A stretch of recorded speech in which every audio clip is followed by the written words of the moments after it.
Hello JamPlay members, today I want to talk to you a little bit about drop D tuning. We've covered some others, and this is actually one of the simplest ones, and opens up some possibilities for you that you may want to consider and play with. So I'll talk briefly about how to get to drop D tuning, and then just briefly about what you can expect to look different when you're playing there compared to standard tuning. So to begin with, let's start in standard tuning and talk about what drop D is, and it's very simple. We're going to take our 6th string that's normally tuned to an E and drop it down a whole step, and it'll go down to a D. Simple way to get there would be to reference it to a D string that you already have on the 4th string. So bring this guy down till it sounds like those are pretty close. Now they're an octave apart, and that may be a little harder for you to hear for precision. So what you can do is hit a 12th string harmonic on the 6th string, the one that we're tuning. Harmonic that one at 12, and then reference it to here. You can hear now that I went a little too low.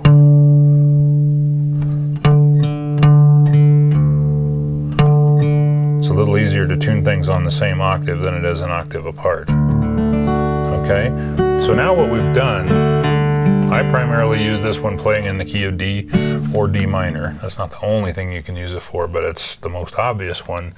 Now when we're down in this first position, it used to be that our D chord, our first position D chord, limited us to 5 strings because our root note is all the way up here on the 4th string, and even if you're doing an alternating bass, getting any lower than that A starts to cause trouble. One option was that you could maybe thumb over and get an F sharp, things like that, but it didn't feel resolved. What this tuning does for us is gives us a big resolved 6th string chord, and it opens up the range of the whole guitar. Now we're coming from a lot lower register on the bottom. All right, it gives it a nice fuller sound for songs that you want to play, like that one I did in the intro there, in the Sweet By and By.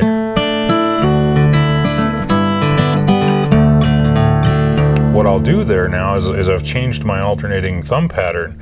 What used to work for the D, 4, 3, 5, 3, feels pretty small. Does that make sense? You're up in higher notes. Now we can go 6, 4, 5, 4. Boom, we got this big D down on the bottom. Opens it up quite a bit. Adds a good sound to the guitar, but what we need to do now is say, all right, that's nice for the D chord, but what just happened to, for example, when I'm in the key of D, where are my G and A chords now? The simplest way I know of to think about this is to recognize that basically you've moved the nut of your guitar 2 more frets down on the 6th string. So anything that you used to fret, however you fretted it before on the 6th string, you need to fret it 2 higher than you used to. So for example, let's pick an easy example. How about the G chord? We need that in the key of D. Here we are. Well, if I play a G the way I used to, I've got a problem. This note here is now wrong because the string is lower. So what I've got to do to make that correct is I need to get fretted here. My G used to be here. Now it's here because of the drop tuning. So my new G-shaped chord needs to either stay off the 6th string or better play that note. All right? It's a little hard to get here and then here on the 5th string like a traditional G chord does. I guess you could really do a workout here and get it.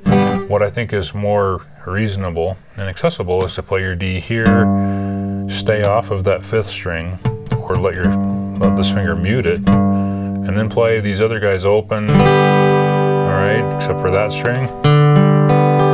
4, 3, and 2 can be open. If you want to fret more, what you can do is do this little miniature version of the G chord here, and then shift back up here and grab that. That's a chord that you can now move here and get your A with the right bass.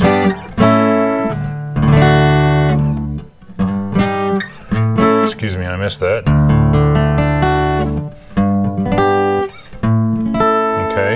All you really need to keep in mind is that whatever you used to fret on the 6th string, got to go up 2 more and then find chord shapes. That'll work for that, all right? If you needed an E chord, for example, here's how we used to play it, but we need to get an E on the bass. This guy, not open anymore. It's open.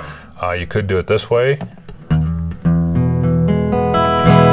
might want to do a thumb over the top. Same ideas apply. But other than that, drop D is really not a big mystery. Just pay attention to where you fret your bass note on the bottom and you've got it.